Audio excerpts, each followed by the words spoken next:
ഒരു വീട്ടിൽ ഏറ്റവും പ്രധാനപ്പെട്ട ദിക്കുകളിൽ ഒന്നെന്ന് പറയുന്നത് കന്നിമൂലയാണ്. കന്നിമൂല എന്ന് പറയുമ്പോൾ തെക്കും പടിഞ്ഞാറും കൂടെ കൂടിച്ചേർന്ന ആ ഒരു ദിക്കിനെയാണ് കന്നിമൂല എന്ന് പറയുന്നത്. ഈ കന്നിമൂല ഭാഗത്ത് നമുക്ക് ഒരു ബെഡ്റൂം പണിയുന്നത് ഏറ്റവും നല്ല കാര്യമായിട്ട് വാസ്തുവിൽ പറയുന്നുണ്ട്. ആ വീട്ടിലെ ഗൃഹനാഥനും ഗൃഹനാഥയ്ക്കും ആ ബെഡ്റൂം ഉപയോഗിക്കുന്നത് ഏറ്റവും നല്ലതാണ്. അപ്പോൾ ഒരു ബെഡ്റൂം, തെക്ക് പടിഞ്ഞാറ് ഭാഗത്ത് ഒരു ബെഡ്റൂം, അതിൽ എന്തൊക്കെ കാര്യങ്ങൾ ചെയ്യാം, എന്തൊക്കെ കാര്യങ്ങൾ ചെയ്തുകൂടാ എന്നുള്ളത് നമുക്ക് നോക്കാം. ഇത് ഒരു ബെഡ്റൂമാണ്. സ്ക്വയറോ റെക്ടാങ്കിൾ ഷേപ്പിലോ ഉള്ള ഒരു ബെഡ്റൂം. അതിന്റെ ദിക്കുകൾ സൗത്ത്, നോർത്ത്, വെസ്റ്റ്, ഈസ്റ്റ്.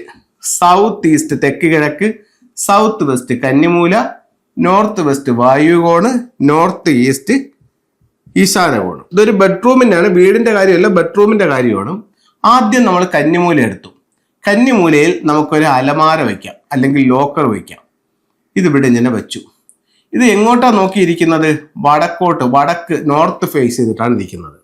അപ്പോൾ ഈ ബെഡ്റൂമിൽ ഏറ്റവും ഹൈറ്റ് ആൻഡ് വെയിറ്റ് ആയിട്ടുള്ള അലമാരയാണ് നമ്മൾ ഈ ഭാഗത്ത് വെച്ചിരിക്കുന്നത്. അപ്പൊ കന്നിമൂല ഉയർന്ന് വെയിറ്റ് കയറി നിൽക്കണമെന്നാണ് വാസ്തുവിൽ പറയുന്നത്. അടുത്തത് നമുക്കിതിൽ ബെഡ് ഇടുന്നതാണ്. അപ്പോൾ വാസ്തുവിൽ പറയുന്നു തെക്കോട്ട് തലവെച്ച് കിടക്കാൻ പറയുന്നുണ്ട്. തെക്കോട്ട് തലവെച്ച് കിടന്നാൽ സാമ്പത്തികമായിട്ട് അഭിവൃദ്ധി ഉണ്ടാവും. തെക്ക് ഭാഗത്ത് തലവെക്കാം. അതല്ലെങ്കിൽ കിഴക്ക് ഭാഗത്ത് തലവെക്കാം. അത് നമുക്ക് ആരോഗ്യത്തിന് നല്ലതായിട്ടും പറയുന്നുണ്ട്. അപ്പൊ ഈ രീതിയിൽ നമുക്ക് കട്ടിൽ സെറ്റ് ചെയ്യാം. ഇനി അടുത്തത്, ഒരു കാരണവശാലും ഈ ബെഡ്റൂമിനകത്ത് വെള്ളത്തിന്റെ ചിത്രങ്ങളോ ലൈവ് പ്ലാന്റുകളോ അക്വേറിയമോ വാട്ടർ ഫൗണ്ടനോ പാടില്ല. ഈ റൂമിനകത്ത് എങ്ങും പാടില്ല. ഇനി ഈ റൂമിലേക്ക് കടക്കുന്ന വാതിൽ ഇതിന്റെ നോർത്ത് ഈസ്റ്റ് ഭാഗത്ത് കൊടുക്കണം. ഒന്നുകിൽ നോർത്ത് ഈസ്റ്റിന്റെ ഈസ്റ്റിൽ കൊടുക്കണം, അല്ലെങ്കിൽ നോർത്ത് ഈസ്റ്റിന്റെ നോർത്തിൽ കൊടുക്കണം. അപൂർവം 1-2 വീടുകളിൽ ഈ ഭാഗത്തുനിന്ന് ഡോറ് കൊടുക്കുന്നത് കണ്ടിട്ടുണ്ട്. ഇത് 2 വീടുകളാണ് ഞാൻ ഇത്രയും നാളിനകത്ത് വെച്ച് കണ്ടത്. ഇത് തെറ്റാണ്, ഈ ഡോറ് തെറ്റാണ്. അടുത്തത് നമുക്ക് ഇതിനകത്ത് ചെയ്യണമെന്ന് പറഞ്ഞു കഴിഞ്ഞാൽ, പലരും ഈ ബെഡ് ഇട്ടിട്ട് ബെഡിന് അടിയിൽ കുറെ സാധനങ്ങൾ കൊണ്ടുവന്ന് സ്റ്റോർ ചെയ്യുന്നതായിട്ട് കാണുന്നുണ്ട്. അത് ഒരു കാരണവശാലും നല്ലതല്ല. അടുത്തത്, ഇവിടെ നമുക്ക് ഒരു ടോയ്ലറ്റ് ഉണ്ടെന്ന് കരുതുക. ആ ടോയ്ലറ്റിന്റെ, ഇപ്പൊ ഇവിടെയാണ് ടോയ്ലറ്റ് ഉള്ളതെന്നുണ്ടെങ്കിൽ ഈ ടോയ്ലറ്റിന്റെ ഡോറിന് നേരെ നമ്മുടെ കട്ടിലിന്റെ കാൽ വരുന്ന ഭാഗമോ തല വരുന്ന ഭാഗമോ വരാൻ പാടില്ല. അതുപോലെ തന്നെ ഈ കെട്ടിൽ കിടക്കുന്ന രീതിയിൽ ഒരു മിററും പാടില്ല. അപ്പൊ ഇത്രയും കാര്യങ്ങളൊന്ന് ശ്രദ്ധിക്കുന്നത് നല്ലതാണ്. ഇതിന്റെ സൗത്ത് ഈസ്റ്റ് ഭാഗത്ത് ഒരു വെൽത്ത് ബേസ്, ഒരു ബൗളിനകത്ത് ഒരു വെൽത്ത് ഇരിക്കുന്ന പോലുള്ള രീതിയിൽ ഇതൊന്ന് സെറ്റ് ചെയ്യുന്നത് നല്ലതായിരിക്കും. വേണമെന്നുണ്ടെങ്കിൽ സൗത്ത് വെസ്റ്റിന്റെ വെസ്റ്റിൽ നമുക്ക് ഒരു ക്ലസ്റ്റർ കൊടുക്കാം. അവിടെ എർത്ത് എനർജിയാണ്, ഒരു ക്ലസ്റ്റർ കൊണ്ടുവന്ന് നമുക്ക് ഈ സൗത്ത് വെസ്റ്റിൽ കൊടുക്കാം. അപ്പൊ ഈ രീതിയിൽ നമുക്കൊരു ബെഡ്റൂം പ്ലാൻ ചെയ്യാനായിട്ട് സാധിക്കുന്നതാണ്. അതുപോലെ തന്നെ ഒരുപാട് ബ്രൈറ്റ് ആയിട്ടുള്ള ലൈറ്റ് നമ്മൾ ഈ ബെഡ്റൂമിൽ കൊടുത്തു കഴിഞ്ഞാൽ അത് ഉറക്കത്തെ സാരമായ രീതിയിൽ ബാധിക്കും. അതുപോലെ തന്നെ റെഡ് ലൈറ്റും ഓവർ ആണെന്നുണ്ടെങ്കിൽ അത് സാരമായ രീതിയിൽ ബാധിക്കും. അതുപോലെ ഇൻ ആൻഡ് യാങ് എന്ന് പറഞ്ഞിട്ടൊരു എനർജി ഉണ്ട്. ഇൻ എന്ന് പറയുന്ന എനർജി എന്ന് പറയുന്നത് ഒരു കൂളായിട്ടുള്ളൊരവസ്ഥയും യാങ് എന്ന് പറയുന്ന ഒരു ചൂടായിട്ടുള്ളൊരവസ്ഥയും.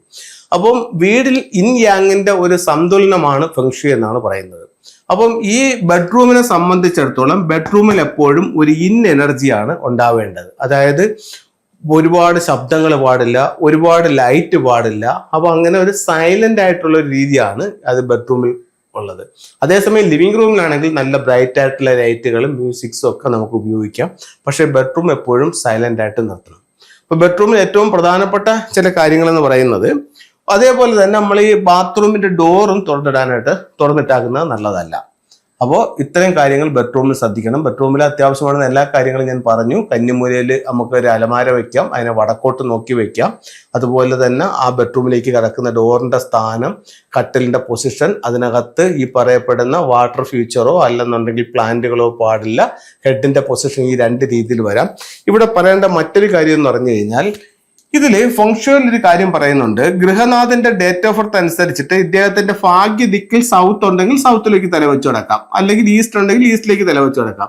ഇദ്ദേഹത്തിന്റെ ഭാഗ്യ ദിക്കിൽ സൗത്തും ഈസ്റ്റും ഇല്ല എന്നുണ്ടെങ്കിൽ വെസ്റ്റിലേക്കാണ് തലവെക്കുന്നതെന്നുണ്ടെങ്കിൽ വെസ്റ്റിലേക്ക് തലവെച്ച് കിടക്കുന്നത് നല്ലതായിട്ട് ഫെങ്ഷുയിൽ പറയുന്നുണ്ട്. വാസ്തുവിൽ വെസ്റ്റിൽ ഹെഡ് പറയുന്നില്ല, പക്ഷെ ഫെങ്ഷുയിൽ ബെഡിൽ വെസ്റ്റ് ഭാഗത്തോട് തലവെച്ചാലും ദോഷമില്ല. അത് ഗൃഹനാഥന്റെ ഭാഗ്യ ദിക്കിൽ ആ ഒരു ദിക്കുണ്ടെങ്കിൽ കുഴപ്പമില്ല എന്ന് പറയുന്നുണ്ട്. അപ്പോൾ ബെഡ്റൂമിൽ ഇത്തരം കാര്യങ്ങൾ ഒന്ന് ശ്രദ്ധിക്കേണ്ടതാണ്. അതുപോലെ ബെഡ്റൂമിന്റെ സൗത്ത് വെസ്റ്റ് കോർണറിൽ ഒരു ജോഡി മാൻഡേരിയൻ ഡക്കിന്റെ സ്റ്റാച്ചു വെക്കുന്നത് കപ്പിൾസുകൾ തങ്ങളുടെ ഐക്യത്തിന് നല്ലതായിട്ട് ഫംഗ്ഷനിൽ പറയുന്നുണ്ട്. അതുപോലെ തന്നെ ബെഡ്റൂമിന്റെ സൗത്ത് വെസ്റ്റ് കോർണറിൽ ഇത്തരത്തിലുള്ള ഒരു മിസ്റ്റിക് നോട്ടിന്റെ സിമ്പിൾസ് വെക്കുന്നത് കപ്പിൾസിന്റെ ഐക്യത്തിന് നല്ലതാണ്. അതുപോലെ തന്നെ മിസ്റ്റിക് നോട്ടിന്റെ സിമ്പിള് ബെഡിന് അടിയിലിട്ട് കിടക്കുന്നത് നല്ലതാണ്. ഇത്തരത്തിലുള്ള ഡബിൾ ഹാപ്പിനെസ് വെക്കുന്നത് ആ റൂമിൽ എപ്പോഴും ഒരു ഹാപ്പിയും ഒരു ഹാർമണിയും ഒക്കെ നിലനിൽക്കാനായിട്ട് ഇത് നല്ല ടൂളുകളായിട്ട് ഫംഗ്ഷനിൽ കരുതുന്നുണ്ട്. അപ്പോൾ എല്ലാവർക്കും എല്ലാ സൗഭാഗ്യങ്ങളും ഉണ്ടാവട്ടെ എന്ന് പ്രാർത്ഥിച്ചുകൊണ്ട് നിർത്തുന്നു. നന്ദി, നമസ്തേ.